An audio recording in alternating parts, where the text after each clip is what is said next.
Good morning or afternoon. All right.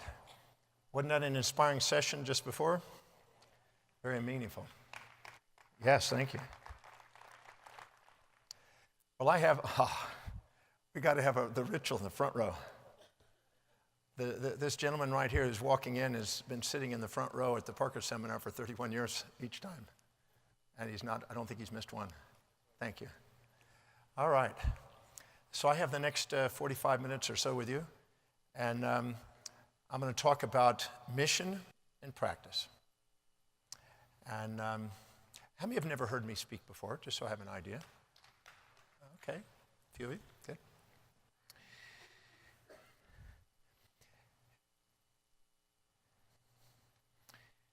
One message that I want to start with, and I'm going to speak to each one of you, and I'm going to speak to your heart. I want you to say to yourself from this day forward, I give myself permission to do something extraordinary on planet Earth. I give myself permission to do something extraordinary on planet Earth. For it is my destiny.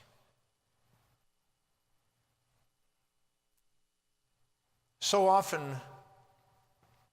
we compare ourselves to other people.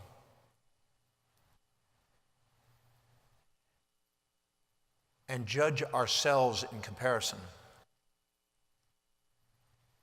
instead of judging our own actions to our inspiring dreams. And we sometimes assume that we're supposed to be somebody we're not. And we live in the shadows instead of on the shoulders of giants. As individuals and as an entire profession, we deserve to be on the shoulders. We have to give ourselves permission to do something extraordinary on planet Earth. We have been gifted with an insight into human wellness. We've been inspired by a philosophy that the power of healing lies within.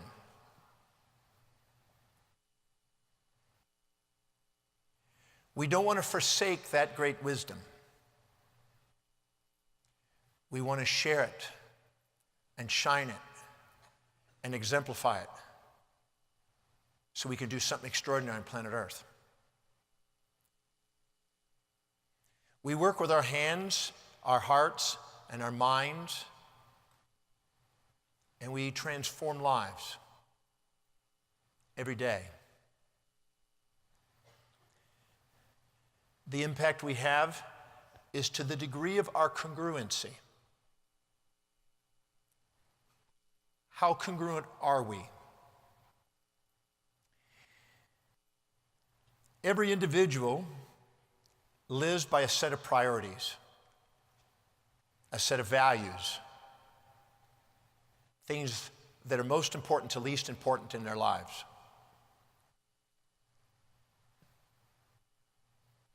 Whatever's highest on our values, we spontaneously are inspired from within to fulfill it. We can't wait to get up in the morning and fulfill that. If our highest value is serving through adjusting subluxations so the power that made the body can heal the body, because we can't wait to get up in the morning and do that, people can't wait to get our service. To this day, I really believe that the greatest marketing tool we ever have is an authentic and inspired mission that's clear. Whatever's highest on our value, the ancient Greeks called the telos, the end in mind. All other activities in our life are ultimately means to that end. Napoleon Hill called it the chief aim. One of my mentors in my 20s, Ed Tellison, called it the magnificent obsession. The thing is so magnificent in your heart that you're inspired and can't imagine doing anything but that. The telos was so important to the ancient Greeks, they made a study of it, and they called it teleology. Jim Parker, for many decades, taught the science of being naturally right, teleology. Teleology stands for the study of meaning and purpose. When we live congruently and in alignment with our highest values, not only are we inspired to get up and do and fulfill that, but we feel it's the most meaningful thing, the most inspiring thing, the most magnificent thing we can do. It's our purpose. Our purpose, when lived congruently, initiates an expansion of who we are.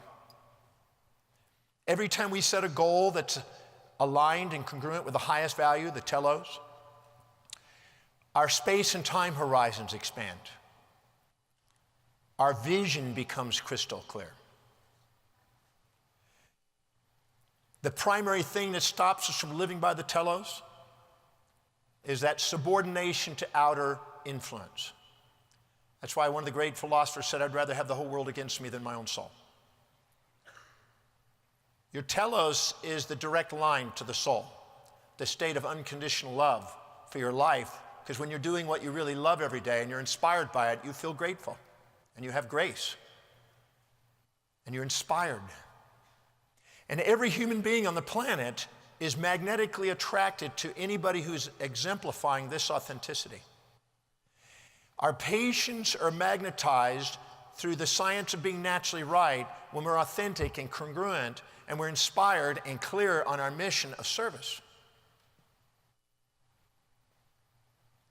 In the Book of Wealth by Hubert Howe Bancroft, he mentioned three great principles that stood for the greatest wealth in the world, the individuals, organizations, and institutions that achieved great wealth. And one of them was that they felt by divine providence and human sovereignty that they were destined to serve vast numbers of people. When a person is living congruently with what's truly meaningful to them, they automatically expand their space and time horizons. They automatically are service-oriented. They automatically look for challenges because they can embrace support and challenge equally in the pursuit of their purpose. And they love tackling the challenges of making a difference in the world, serving people. And they have a yearning, almost a feeling of impossibility not to make the difference, a destiny factor when they are automatically congruent. So if we allow ourselves to do something extraordinary on planet Earth, and we allow ourselves to be authentic and not subordinate to the outer influence, as Emerson said, envy is ignorance and imitation is suicide. And as Einstein said, my contempt for authority is what made me one. We're not here to subordinate to anyone, not our individually and not collectively, not any other institution, not any other profession. We're to honor the uniqueness of the chiropractic mission and message and bring that to the world. And live authentically, because if we do and if we exemplify it, as Einstein said, the greatest teacher is exemplification and doctors are teachers. If we live with exemplification, it's impossible for people not to be magnetized and drawn to us and pulled to us in the naturally right state, as Jim used to say. And we attract the clients that match us.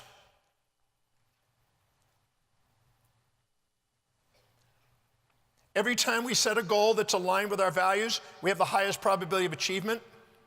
Our identity revolves around that highest value.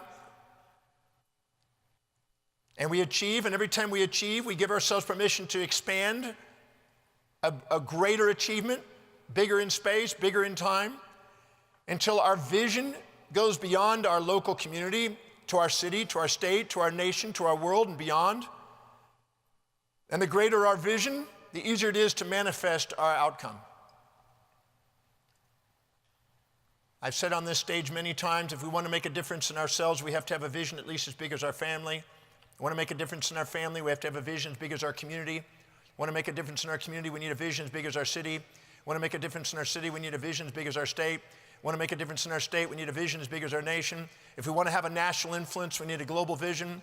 And if we want to leave a global impact on this planet and leave a legacy here that's an immortal legacy, we have to have an astronomical vision.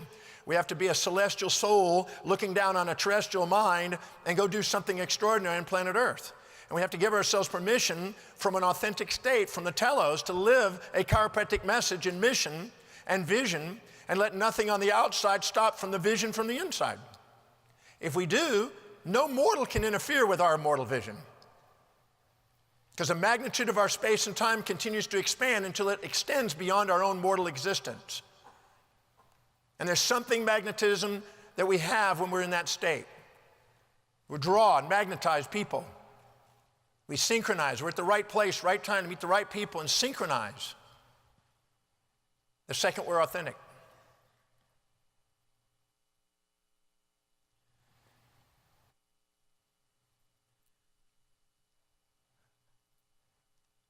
I was in Tokyo recently, and I met with a gentleman who took over his father's company manufacturing clothes, and he was inspired and felt he could do something even greater with the company, and now he's taken it to be the largest manufacturer of clothes in the world.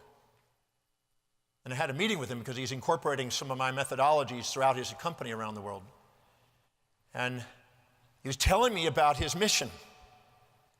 And when he shared his mission, he got tears in his eyes, and you could see it in his eyes.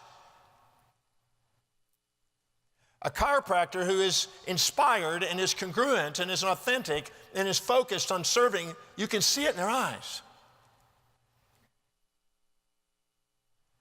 His global outreach with his clothes was because his mission did not have hesitations.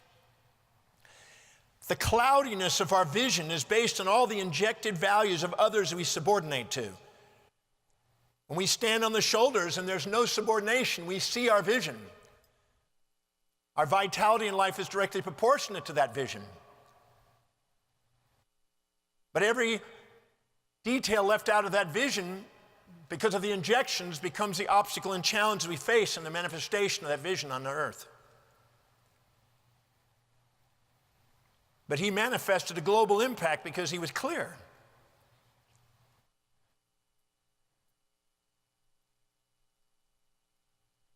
I've been asked in leadership conferences, is this something that we're born with or something we can develop?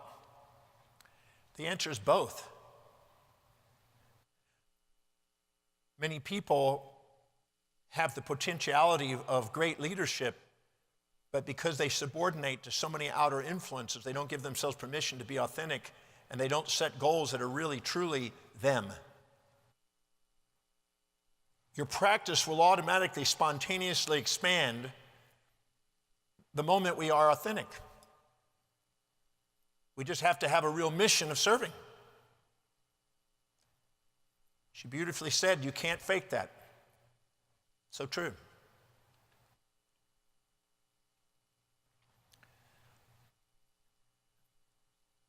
I had dinner with a gentleman, Bill Pollack, who owns Drake International Corporation. He's in his late 80s now. He told me at a French restaurant in Sydney, Australia, he said, in 1951, I opened up my business, and that was the last day I ever went to work. Because once I found out what my calling is, it's never been work. I can't wait. As Warren Buffett says, I tap dance to work. This gentleman does not look his age. You get a timeless mind and ageless body when you become present. And you become present when you're inspired and living congruently with your highest values. You don't notice time and space. You're present. Jim Parker used to call present time consciousness. You're grateful. He used to call that approbation. You're in the love concept. You love what you're doing. And you have certainty because you're not wavering with outside influences. You're coming from within. It's a very powerful state.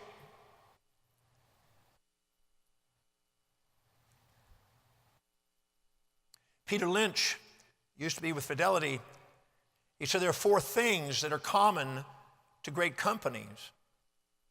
After he did his technical analysis and fundamental analysis of companies and looked at book values and price earnings, etc., he would go and visit the companies that he thought had merit, and he would look for 4 things. He looked for people who worked in the company who were grateful for their job, loved what they were doing, inspired by the vision, and enthusiastically working. This is called engagement. Nobody goes to work for the sake of a job. They go to work to fulfill their highest value, their telos. And anytime they can see that whatever they're doing is helping them fulfill their telos, they're inspired at work. They're creative.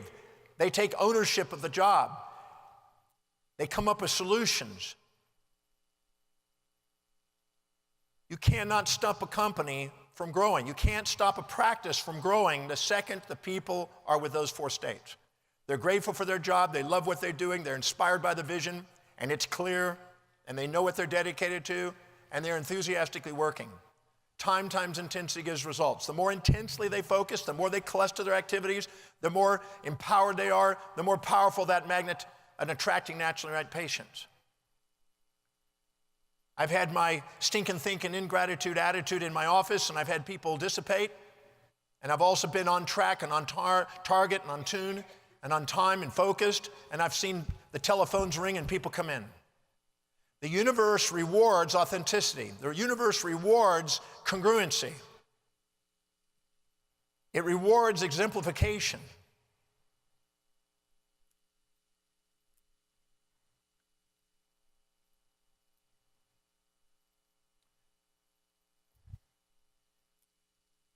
Larry, who just introduced me, I've known for about 31 years.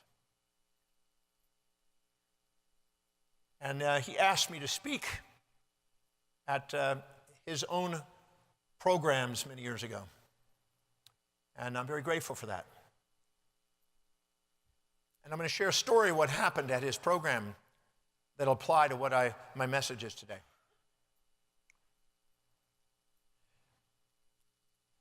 I was in New York speaking at his conference at a Marks and Management program that he was providing. He had about 400 well-dressed doctors and staff in a room. It was first class. And I was the guest speaker, so I was finally led up and introduced and started speaking. About 45 minutes into my first session, which is about an hour and a half, way in the back of the room, I saw a gentleman come in late. Everybody else was prompt. This gentleman came in late, and he had a lime green suit on. Everybody else had black and blue suits and gray suits, and this gentleman came in a lime green suit. Looked like something from maybe the 70s. He sat way in the back, and I was speaking, and I noticed him. I couldn't help but see him because he just stood out.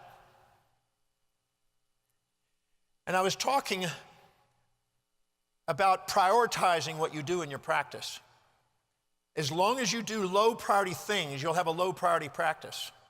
You have to make a list of everything you do in your practice and look at how much it is meaningful, how much it produces, how much it serves. And then create a column on how much does it cost to replace somebody to do that for you and how much time is spent.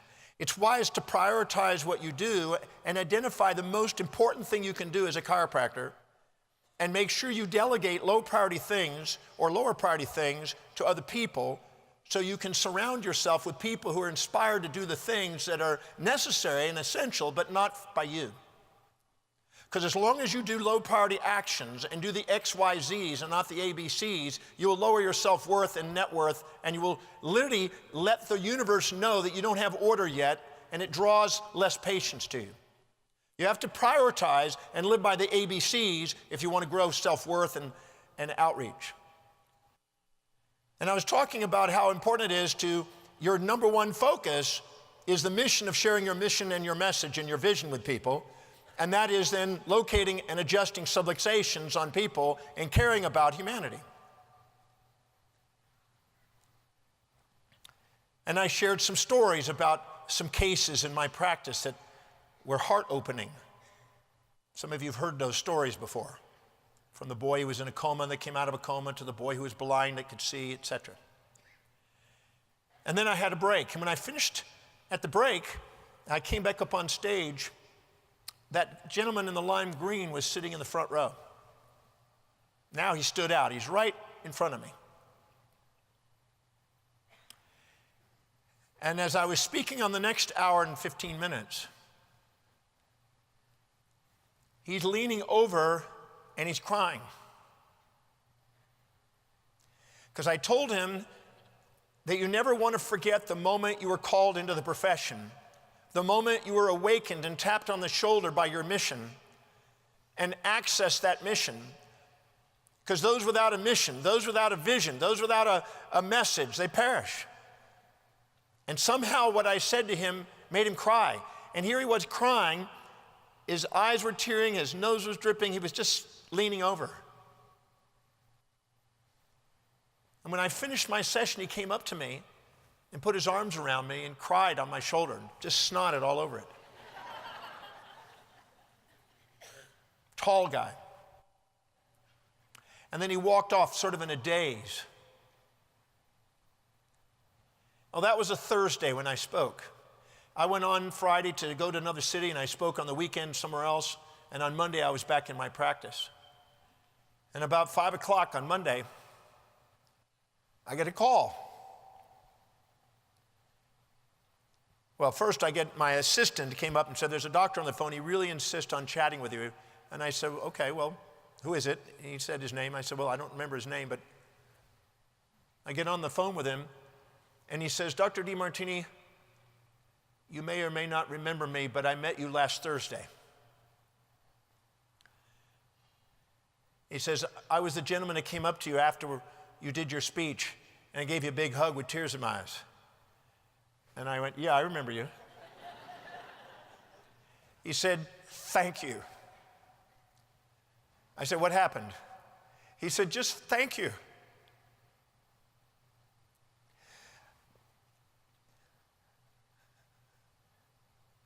Your speech got to me.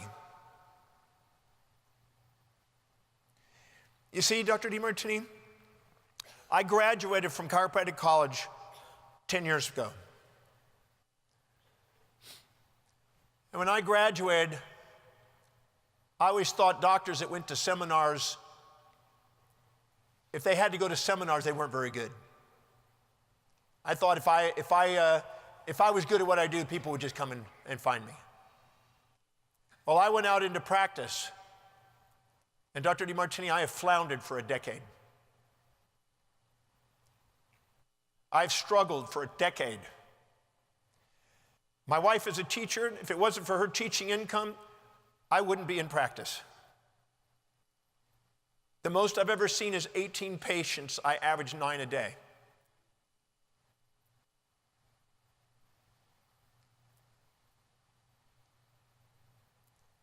Last week, I was really having a rough time.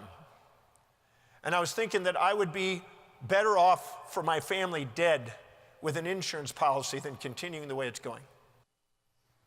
I was considering taking my life. I happened to talk to a couple buddies, and they said, instead of taking your friggin' life, why don't you go learn how to be a chiropractor and go to a seminar and learn how to grow your practice? He says, I've never been willing to do that. But when I hit bottom, I decided it's time I better do that before I take my life. So I heard about this seminar that Larry Markson was putting on. And I had this preconceived idea about seminars. And I drove for almost 6.5 to 7 hours to get to that seminar from where I live.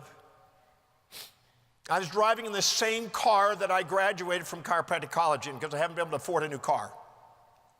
When I pulled up in the parking lot, I was so embarrassed I saw people I even graduated with. I was so embarrassed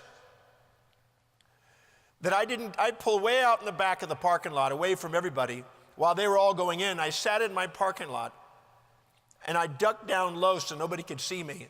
And I looked over the steering wheel until everybody was in. And it took me almost a half hour to gain the courage to walk in there.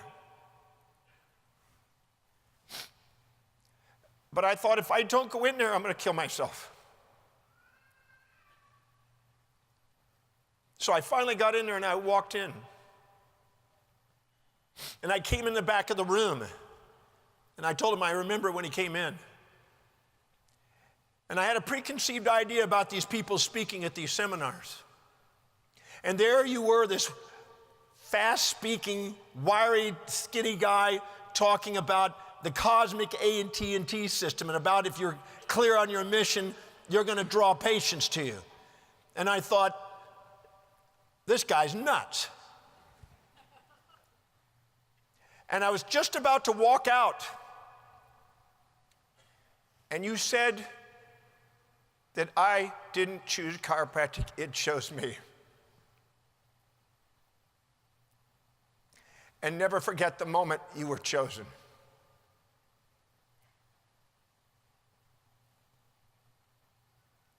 And you had me. And that moment, I wanted to go and listen to what you had to say. And so at the break, I came running to the front and grabbed a seat at the front. I just felt like you were talking to me. Nobody else was in the room that day. Well, Dr. Demartini, you got to me. Because when I left that room, I got in my car, you told me that if my innermost dominant thought was my patients, their innermost dominant thought would be my practice. And if I don't think about them, I don't bring about them. And you told me if whatever number of patients you can rattle off the top of your head is the number of patients you'll average in a day. And if you can't think about them, if you don't know their names, you don't know their families, you don't know their children, you don't know their subluxations, you don't know what's going on in their life, you're not really caring about them. Because if you care about them, they're at the tip of your mind. So all the way back, I sat there and I tried to remember every patient I've ever served since I opened in 10 years. And I wrote them down on a piece of paper as I was driving. And I was just thinking in my mind, I just can't wait to go back and serve these people. I want to put my hands and my heart and my mind on it, like you said. I have not felt that way since I first started chiropractic college. I wanted to go back to that practice. You said that if you don't have order and organization, your patients go somewhere else. They automatically circulate like money. It circulates from those who value it least to those who value it most. Wherever there's least order to that which is most order. People go wherever they're not appreciated, and wherever there's least order, and they go from there to the place where it's most organized.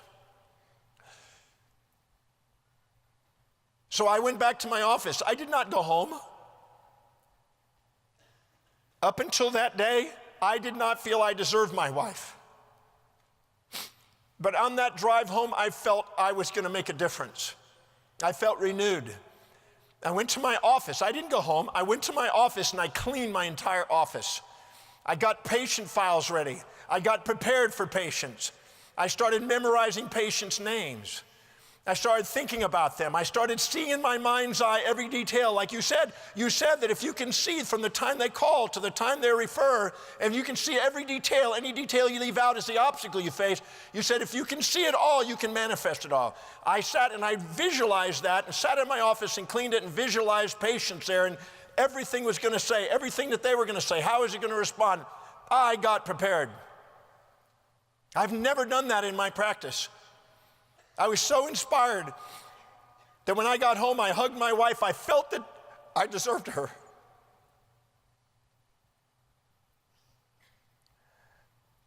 Well, Dr. Demartini, I was in my office today.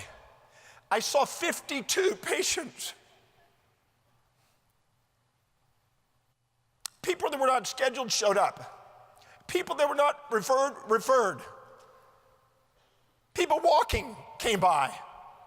People I hadn't seen in all this time. The people I thought about on the drive here showed up. This cosmic AT&T system is real.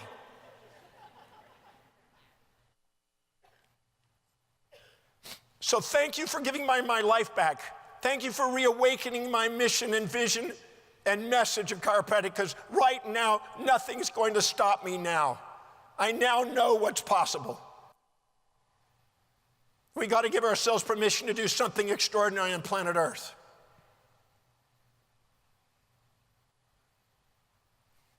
Well, he inspired me as much as I think I inspired him. So it doesn't matter what you've gone through, doesn't matter where you come from, doesn't matter what you're going through. What matters is your mission. And if you haven't got clear on that mission, I'd get on your knees and I would sit there in humbleness and I would say, dear divine order, divine intelligence, innate intelligence, universal intelligence, guide me, direct me. Let's get on track and on target and on tune with what my mission is.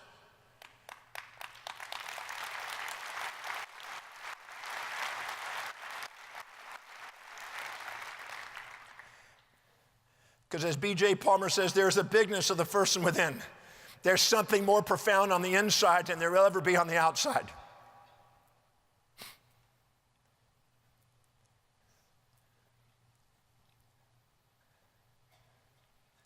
When I was 18 years old, I attempted to go back to school. Some of you know I was told I would never be able to read or write or communicate, never amount to anything, never go very far in life. So I went back and I tried school, and I failed my first test. I'd passed the entrance exams by guessing, but when I actually took a test for the classes, I failed. My vision was shattered. I just wanted to study the laws of the universe, and I wanted to be a teacher, healer, and philosopher, and I wanted to travel the world. I didn't know about chiropractic really yet. But when I failed that test and was driving home, I was crying. And I got home and I curled up under a Bible stand, which sits in my office today. And I sat there really in a dark moment. And my mom came home and she saw me there crying. And she said, son, what happened? I said, I blew it. I failed the test.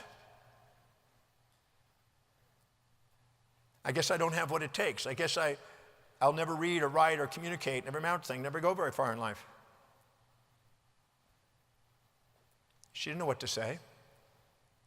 But finally, she said something that only a mother probably could say. She said, son, whether you become a great teacher, healer, and philosopher and travel the world like you dream, whether you return to Hawaii and ride big waves like you've done, or you return to the streets and panhandle as a bum like you've also done, I just want to let you know that your father and I are going to love you no matter what. I learned the love concept. What Jim Parker was talking about, the love concept, is real. When you love what you're doing in your practice, there's something special in that practice. You transform a manipulation into a true adjustment. You take and extract out space and time from your mind and become present with the soul. And in that moment, when she said that, I cried, my hand went into a fist, and I looked up and I saw my vision again. That vision that I saw is painted in my office today. If you ever come to my office, it's me speaking in front of 1 million people.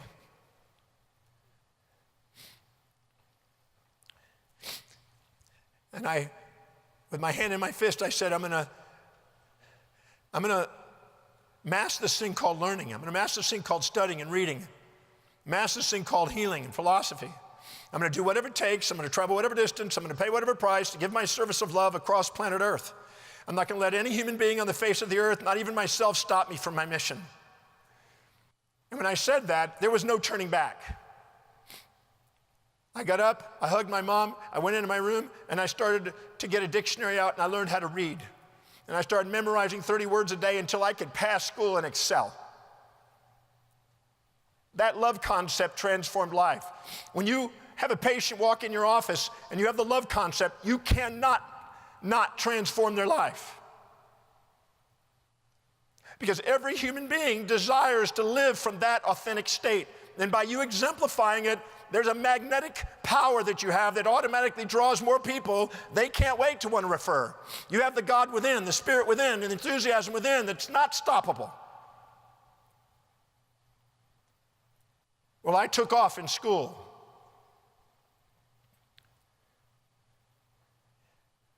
And I wanted to be a teacher, healer, and philosopher.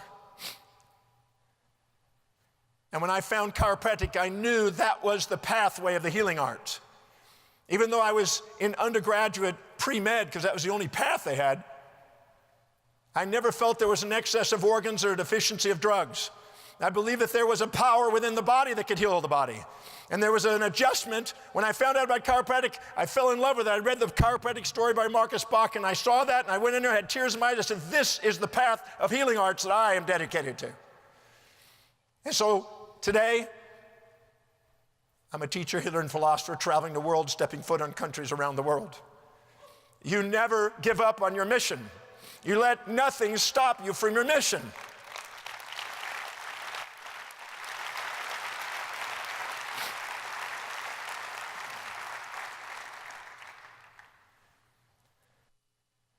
When I was in chiropractic college,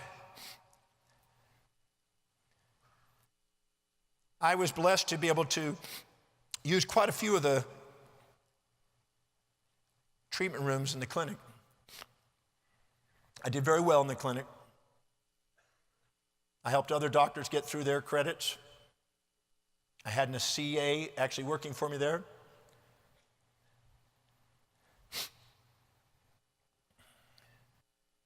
But I saw so many wanting to pass a test instead of fulfill a mission.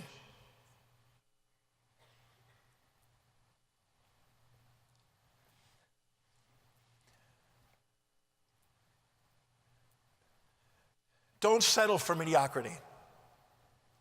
Every day, every week, every month, every year, give yourself permission to raise the standards.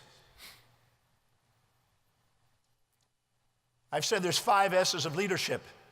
Know what your service in the world is.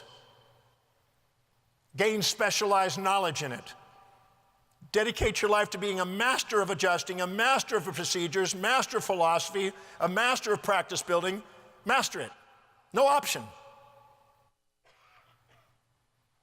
When they were interviewing Warren Buffett about what he loves to do, he has delegated everything else away except what he loves doing, which is reading every day and thinking and analyzing and doing what he does best. You need to get and extract out of everything you do down to the highest priority things. When I was in practice, I realized the most significant thing I could do is going sharing the message. Breakfast, lunch, or dinner with groups of people to enroll new patients and train doctors to help me in all the procedures. And then adjust the highest priority patients.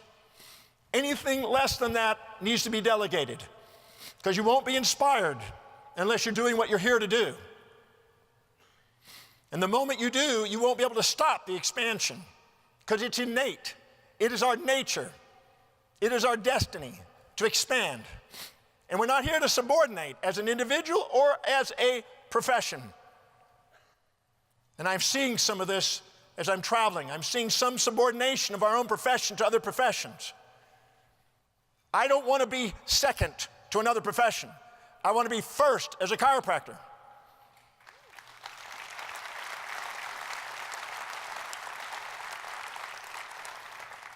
Because the second you subordinate, you will inject the values of others into your consciousness. You will cloud the clarity of your own mission. You will miss out on the magnificence of what you have that's unique. I've asked millions of people in speaking around the world, how many of you want to make a difference? Every hand goes up. Even in prisons, they have this. Governments. Our hierarchy of values are completely unique. So if we're living truly, authentically, and congruently with our highest values, there is no 2 people with the same set of values. So if you want to make the greatest difference, just be authentic to yourself. Being inspired by your own unique mission, knowing that you will probably get ridiculed, violently opposed, and even fought against by fulfilling it, will eventually leave you self-evident with a new paradigm, a new convention of thinking. You got to give yourself permission to be that extraordinary person. Anything less than that is a lie.